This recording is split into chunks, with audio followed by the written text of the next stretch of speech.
guys এয়া চাওক এটা টেষ্টাৰ এইটো কি আমি সকলোৱে জানো এটা ইলেক্ট্ৰিক টেষ্টাৰ হয় ইয়াৰ দ্বাৰা আমি ইলেক্ট্ৰিক কাৰেণ্ট চেক কৰোঁ এয়া যদি আমাৰ লগত দুটা ৱেৰ থাকে কোনটোত কাৰেণ্ট আছে এনেকৈ আমি চেক কৰোঁ চ' ইয়াৰ ভিতৰত কি আছে যাৰ দ্বাৰা আমি কাৰেণ্ট চেক কৰিব পাৰোঁ তো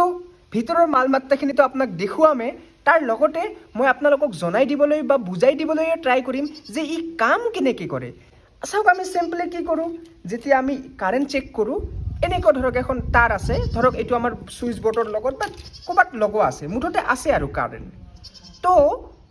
আমি দুটাতেতো লগাই নিদিওঁ যিকোনো আমি এটাত লগাই দিওঁ আৰু এই চাওক এইটো যিটো আমাৰ ইফালে যিটো পৰ্চন আছে ইয়াতে এইটো আমি টাচ কৰিব লাগে এনে যদি এই প্লাষ্টিকত ধৰি আমি যদি কাৰেণ্ট এনেকৈ চেক কৰোঁ তেতিয়াতো ই কেতিয়াও নজ্বলে ইয়াত যিটো লাইট আছে ভিতৰত সেই লাইটটো নজ্বলে সেই লাইটটো জ্বলোৱাৰ কাৰণে আমাক কি কৰিব লাগিব এনেকৈ টাচ কৰিব লাগিব তাৰপিছত এনেকৈ দিব লাগিব তাৰপিছতহে জ্বলে তো কেনেকৈ জ্বলে ই যেতিয়া আমি হাত দিওঁ আৰু হাত দিয়াৰ লগত কি কানেকশ্যন চ' সকলোখিনি আপোনালোকক বুজাই দিমেই প্ৰথমতে আমি এইটো এক্সপ্ল'ৰ কৰোঁ ইয়াৰ ভিতৰত কি কি আছে চ' খুলি লওঁ চ' খোলাৰ কাৰণে কি কৰিব লাগিব এই যিটো মাল আছে এইটো আমাৰ ঘূৰাই দিব লাগিব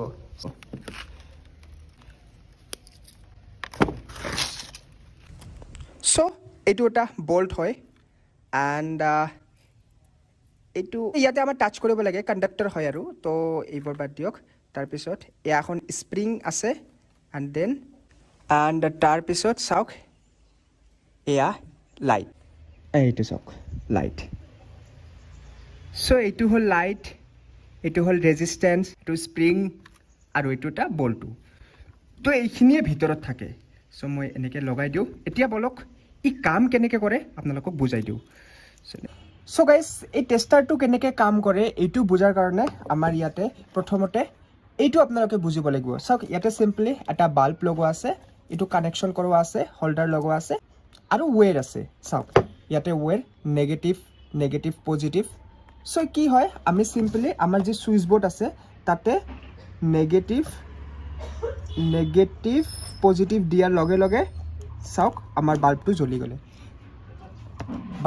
গ'লে ইয়াতে কি হ'ল চিম্পলি ইয়াতে আমাৰ পজিটিভটো পালে এণ্ড ইয়াতে আমাৰ আৰ্থিং পালে দুটা পোৱাৰ লগে লগে আমাৰ এই যি বাল্বটো আছে এইটো জ্বলি গ'ল অৰ্থাৎ ইয়াতে চাৰ্কিট কমপ্লিট হৈ গৈছে চ' এইটো হ'ল আমাৰ বাল্বৰ ক্ষেত্ৰত কিন্তু ইয়াতে কেনেকৈ চাৰ্কিটটো কমপ্লিট হয় ইয়াতে আমাৰতো এটাতো পজিটিভটো পালে বুজি পাইছোঁ কিন্তু আৰ্থিং ক'ৰ পৰা পাল ইয়াতেতো দুটা তাৰ লগোৱাই নাই যেনেকৈ আমাৰ বাল্বৰ ক্ষেত্ৰত কি হ'ল এয়া চাওক দুটা তার আছে এয়া চাওক এনেকৈ দুটা তার লাগিল কিন্তু ইয়াতে কি আমি এটা তাৰত কানেকশ্যন দিলোঁ চাওক ইয়াতে পজিটিভটো আমাৰ বাল্বৰ লগত এটা মূৰত কানেক্টেড হৈ আছে তো ইয়াতে চাৰ্কিট কেনেকৈ কমপ্লিট হয় আৰ্থিংটো পায় ক'ৰ পৰা আৰ্থিংটো আমাৰ এই হাতৰ পৰা পায় আমাৰ বডিৰ পৰা পায় চাওক আমাৰ বডিটো মাটিৰ লগত কানেক্টেড হৈ আছে চ' যেতিয়া আমি ইয়াতে এনেকৈ টাচ কৰোঁ চাওক লাইটটো জ্বলি গৈছে আৰু আমাৰ হাতত শ্বক নালাগে এইকাৰণে কাৰণ ইয়াতে ৰেজিষ্টেঞ্চ লগোৱা আছে সিটোৰ পাৱাৰ ইমানেই কম যে আমাৰ শ্বকটো ফিল নহয় চ' এয়া চাওক দেখিবলৈ পাইছে আপোনালোকে বাল্বটো জ্বলি গৈছে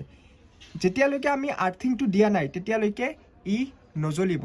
চ' আমি ইয়াতে টাচ কৰাৰ লগে লগে আৰ্থিংটো পালে আৰু চাওক লাইটটো জ্বলি গৈছে তো এনেকৈ আমাৰ এটা টেষ্টাৰে কাম কৰে চ' বুজি পাইছেনে আপোনালোকে যদি ভিডিঅ'টো বুজি পাইছে আৰু যদি কিবা হ'লেও যদি আপোনালোকে নতুন কিবা শিকিছে তো চেনেলটো ছাবস্ক্ৰাইব কৰি ৰাখিব এনেকুৱা ধৰণৰ এক্সপেৰিমেণ্টেল বা আণ্ডাৰষ্টেণ্ডিং ভিডিঅ' অসমীয়াতে চোৱাৰ কাৰণে চ' আজিলৈ ইমানে নেক্সট লগ পাই আছোঁ এটা ইণ্টাৰেষ্টিং ভিডিঅ'ৰ সৈতে